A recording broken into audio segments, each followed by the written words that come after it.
Hola, ¿qué tal amigos? Bienvenidos a este curso básico de Excel.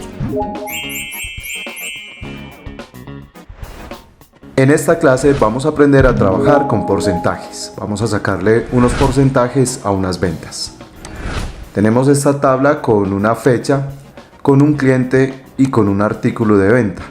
Aquí la cantidad de la que hemos vendido y el valor en la que hemos vendido este artículo. Luego vamos a aplicarle en esta casilla el porcentaje de ganancia que tenemos o que obtenemos de estas ventas.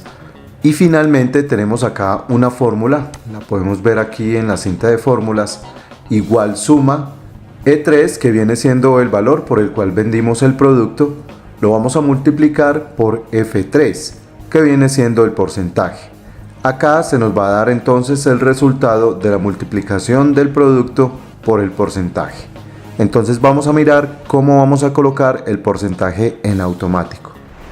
Vamos a darle escape, nos vamos a posicionar en la celda F3 y le vamos a dar, por ejemplo, si estos retablos nos dan el 10%, le damos 10 y le damos Enter. El resultado que nos da es 500.000. El 10% de esto no estaría bien.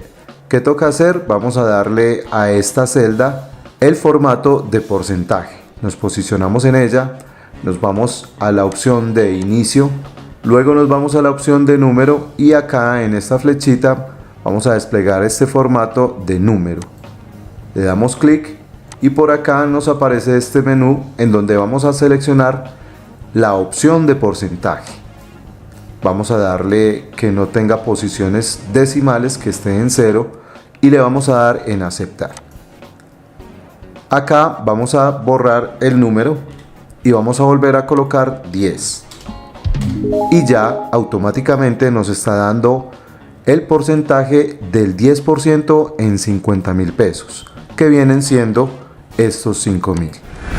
Vamos a arrastrar la fórmula de la siguiente forma, nos posicionamos y se nos habilita un cuadrito y luego un más negro. Lo seleccionamos con clic izquierdo y lo arrastramos hasta donde queramos y lo soltamos.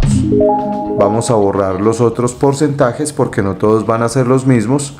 Acá ya tenemos el formato de porcentaje y, por ejemplo, el porcentaje de los sellos es el 15%.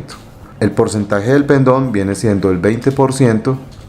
El sello es el 15%. Como podemos ver acá que vendimos un sello, entonces le damos el 15%. Los volantes nos van a dejar el 20%, sello el 15%. Y las tarjetas nos van a dejar un 20%. Entonces acá tenemos ya el formato de porcentaje y con la fórmula igual suma E3 por F3, E3 por este de acá que es F3, nos va a dar el resultado del porcentaje. Esta de acá es simplemente una fórmula en la cual le voy a dar doble clic y le estoy diciendo que me sume igual suma, abro paréntesis, G3, dos puntos, G100. ¿Qué quiere decir esto? Le estoy dando la orden a Excel que me sume todo lo que hay de la casilla G3 hasta la casilla G100. Muy bien amigos, y así podemos realizar operaciones con porcentajes en Excel. Si quieren hacer el curso completo, en la descripción del video está la lista de todos los videos y las clases del curso básico de Excel. Les voy a dejar aquí este enlace para que vayan directamente a la próxima clase. Recuerden que les habló Marcelo Garzón, que tengan una excelente vida y nos veremos en un próximo video tutorial de Excel. Hasta siempre.